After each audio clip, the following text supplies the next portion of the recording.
Boa tarde, gente. Bem-vindos.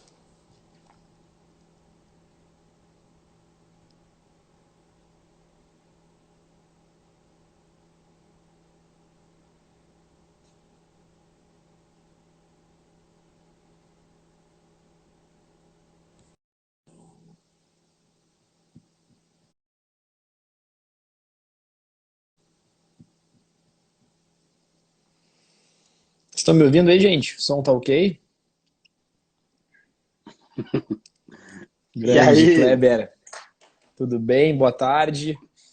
O boa pessoal tarde. tá, o pessoal tá entrando aí. Vamos dar mais só uns minutinhos enquanto vão estabelecendo a conexão.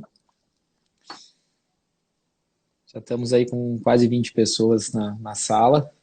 Sejam todos bem-vindos. Aproveitar essa quinta-feira aí, véspera de sexta-feira de Páscoa, né? Sexta-feira Santa. Como é que tu tá, Kleber? Tudo bem? Tudo ótimo, tudo certo, tudo bem. Boa tarde, Matheus. Rochelle, Kathleen já estão online aí. Isabel Dalmas, Fabinho, Becker.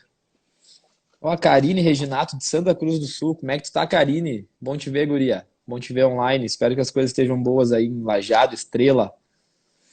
Que legal. Gente, em respeito ao horário de vocês, eu vou iniciando a introdução do assunto com o nosso grande Kleber.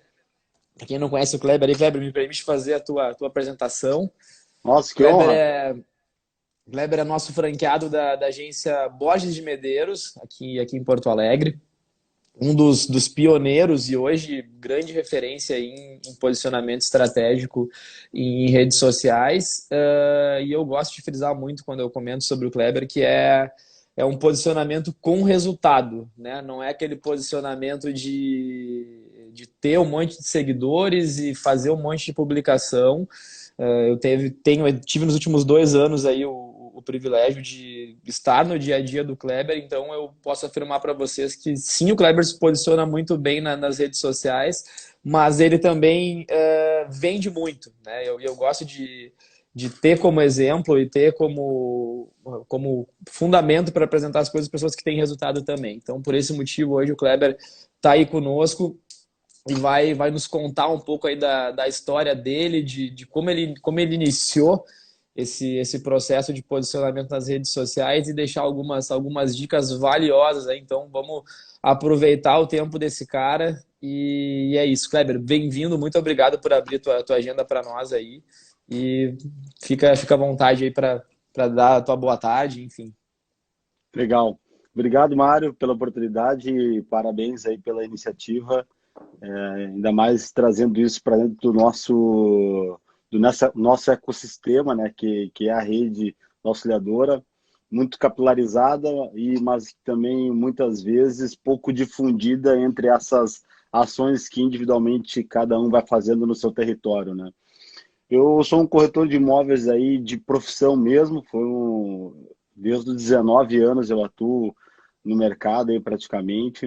Então, não fui preparado para ser corretor, na realidade sou filho de militar e meu pai me preparou para que eu fosse um oficial do exército. Ok, aí na finaleira do terminando o colégio, me preparando para seguir as Forças Armadas, eu contrariei o meu pai e disse não para a academia militar e ainda me tornei corretor, né? Então, enfrentei vários desafios dentro da minha casa por conta dessa mudança e foi muito difícil para mim. Imagina ser corretor de imóveis há 16 anos atrás, aí era bem diferente, né, do que é hoje, uma profissão estigmatizada, muitas vezes mal falada, né? Era taxados como pessoas que não tinham o que fazer, que não deram certo na vida, ou até mesmo picaretas, né? Então, eu sempre gosto de falar isso, porque realmente é um estigma que eu vivi na pele e eu acredito que ele foi um canalizador da minha energia de mostrar algo diferente, de quebrar esse estigma que existia sobre isso. Então, eu acredito muito que muitas das coisas que eu fiz ao longo dessa jornada, buscando me tornar uma referência junto ao mercado, querendo ter uma relevância perante as pessoas que eu tinha a oportunidade de me conectar, foi dado a esse enfrentamento que eu vivi dentro da minha casa, porque uma das frases que me marcou muito dentro da minha casa foi meu pai me dizendo: eu investi em ti para tu ser um corretor. Então, imagina isso para um adolescente ali, para uma pessoa que queria o apoio do pai, né, e não ter, né? Então, aposto que isso, de fato, me fortaleceu e fez com que eu quisesse buscar. Mas enfrentei vários desafios, não foi fácil. Cheguei a desistir de ser corretor, me tornei operador de telemarketing. Antes de entrar na auxiliadora, há 12 anos atrás, eu era operador de telemarketing. E na época, quando eu entrei na auxiliadora, tentei entrar primeiramente, aí a auxiliadora, quem contratava os corretores era o RH. Então, era o RH que fazia essa seleção dos profissionais.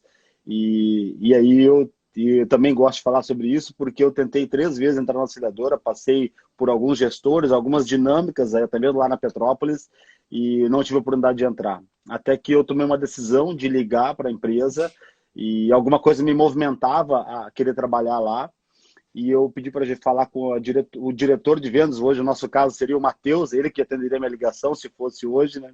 Na época era um outro diretor, e eu pedi para falar com ele, e disse: olha, já participei de 13 seleções aí na auxiliadora, não tive condições de entrar, e eu quero saber se tu pode me ajudar. Foi que eu, então, a partir disso, que eu tive a oportunidade de conhecer o Érico, hoje também uma peça importante aí na nossa área, aí, né, Mário, junto contigo. Sem dúvida, sem E ele, dúvida. na época, ele era gerente da Menino Deus, e aí eu fui convidado a fazer uma quarta entrevista lá, e aí eu tive a oportunidade de conhecê-lo. E ele viu alguma coisa em mim. E uma coisa que eu acho engraçado de comentar é que, na época, uma pergunta que ele me fez lá na reunião: como que era o teu VGV na outra imobiliária que tu trabalhava? Eu nem sabia o que era VGV. Então, tu vê o nível de despreparo e que eu tinha. Eu trabalhei numa imobiliária pequena, não tinha conhecimento, não era um profissional que tinha sucesso, era um cara que estava lá remando, tanto que troquei a corretagem para ser operador de telemarketing. Então, operador de telemarketing, um salário não chega a R$ 1.000, né? Então, realmente estava lá lutando para querer vencer e mudar esse meu cenário. Que E, legal. e aí eu consegui ter isso, entrar. E foi ali o meu início na Menino Deus. Fiquei 5 anos como corretor lá na agência, consegui crescer bastante dentro da Menino Deus, tive ótimos resultados. Foi ali que realmente eu entendi que de fato, nossa, isso aqui é o meu lugar, eu quero realmente fazer isso da minha vida. E também eu acredito que ali, inconscientemente, algumas ações que eu tive nessa jornada também me motivaram a construir uma identidade. Eu aposto muito nisso, assim. Eu acredito que isso também fez eu ter visibilidade, ganhar referência no mercado, por conta de sempre acreditar que eu, como corretor, teria que ter uma identidade relevante do que eu fazia. E aí ser referenciado por conta dessa relevância. E lá mesmo, já no bairro, eu comecei a ter ações relacionadas a isso que foram fazendo com que eu buscasse mais, me capacitasse, me desenvolvesse. E aí hoje, de fato, consegui ter uma certa referência junto ao mercado imobiliário de Porto Alegre e também podendo ter essa visibilidade de nível nacional também, por conta de apostar nisso, né, lá atrás. Que Então, legal, um pouco Kleber, que disso aí. legal. Legal ouvir a tua história. Eu gosto muito de. A gente está falando aqui, 80, 90% do nosso público são corretores de imóveis. Eu vi que tem algumas pessoas aqui de fora, mas o Uns foco é amigos, né? principalmente, né, alguns Cliente, ó. amigos, clientes, mas O o grande nosso Agenor, foco. cliente nosso aí. Que Amigo e legal. cliente, jogador aí do Fluminense. Que Que legal. bacana. A gente tá, mas assim, 80, 90% do nosso público hoje é realmente o pessoal do mercado imobiliário e eu gosto muito de ouvir uma história de quem começou no mercado imobiliário desde cedo, né? Eu também iniciei com 18, por escolha. Te confesso que eu não cheguei a ter uma negação por parte da família de me falarem que não, mas sempre teve uma desconfiança. Tipo, cara, tu tem certeza que tu vai entrar nesse mercado? Tu sabe o que que é esse mercado? E hoje, olhando para trás, eu digo assim, ó, cara, eu não fazia ideia quando eu entrei nesse mercado, eu não fazia ideia do que ele era, de fato, sabe? Eu escolhi num momento que eu estava até um pouco perdido, assim, e falei, cara, me parece ser interessante esse mercado, vou apostar. E entrei de cabeça, né? Já estou aí já praticamente 10 anos nesse mercado de imóveis e não me vejo em outro lugar hoje. Então, fico muito feliz de ouvir tua história e, né, fortalecendo aquilo que eu falei no início, que tu é um cara que sim tem um belo posicionamento em redes sociais, mas também tem muito resultado, né? Então, fazendo esse gancho aí da tua introdução, da tua história,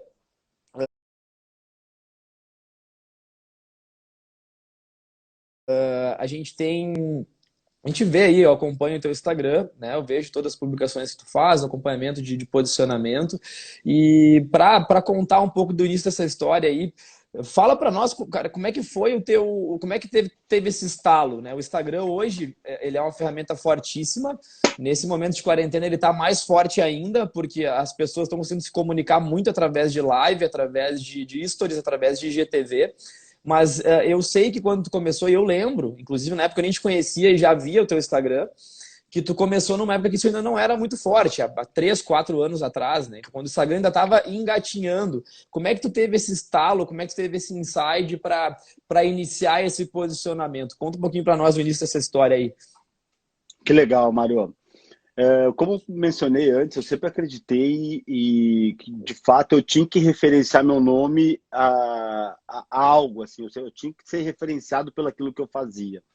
E já antes, lá no Menino Deus, e ali já me despertou uma atenção a criar uma referência junto aos clientes. Então, eu percebia lá no bairro que muitas pessoas e famílias, quando buscavam um imóvel, elas se referenciavam a um imóvel falando o nome do prédio. E isso me chamou a atenção porque muitas vezes a pessoa, eu tenho apartamento no Alston Village, no Reserva Ganzo, no prédio tal e tal. E isso me chamou a atenção já lá atrás.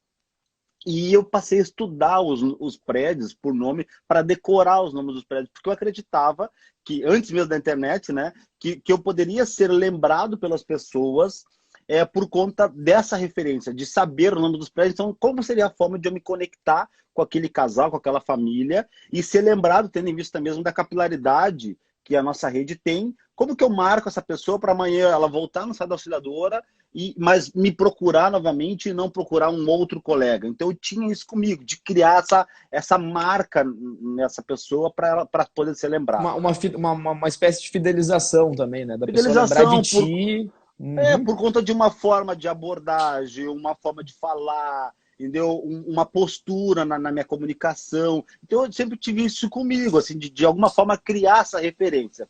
Com o advento aí da internet, eu acreditei que de alguma forma eu poderia levantar uma bandeira relacionada a isso. Então, que eu poderia me posicionar perante a rede, perante a rede social, né? E de alguma forma ganhar relevância junto a isso. Então, somado, né, obviamente, à escolha que eu fiz, né, de atuar na região de Centro Histórico, uma região também estigmatizada, assim como a nossa profissão, que com vários questionamentos, né, do bairro, eu disse, não, peraí, mas será que é isso mesmo? Eu posso quebrar isso, né? Então eu resolvi, de alguma forma, mostrar isso para um outro lado. Então foi algo que eu acreditei, assim, de que eu disse, não, eu posso construir um outro olhar, mesmo atuando num segmento onde eu vendo e compro, estou só intermediando as partes ali. Então foi a partir disso que eu acreditei em buscar esse posicionamento. E uma coisa, eu sempre me vi como um produto, no sentido de como que eu crio uma relevância, até anotei aqui, né? Se eu me enxergo como um produto, aonde eu vendo esse produto, né? Onde eu venderia esse produto? E quais seriam os principais atributos para eu vender? Então, eu me coloquei realmente como algo na prateleira ali, que eu precisaria, de alguma forma, ter um valor agregado, para que eu pudesse ser desassociado perante aos demais. Então, eu apostei que a internet seria uma forma de eu me diferenciar. E eu comecei a olhar para fora. Comecei a buscar outras referências no mercado, comecei a até mesmo me capacitar, fazer cursos, me desenvolver pessoalmente para que eu pudesse agregar no meu negócio. E como que eu iniciei, como é que foi, né, esse start, assim? Cara, eu queria, de alguma forma, ser mais relevante na internet, mas olha, eu nunca tinha gravado um vídeo, como é que eu ia fazer isso, né? Agora tem muitas pessoas aí gravando live, abrindo e se expondo, né? Mas lá atrás, no início eu era ridicularizado pelas pessoas, né? Pô, tu tá fazendo isso, tá gravando um vídeo. Mas como que daí eu dei início a isso?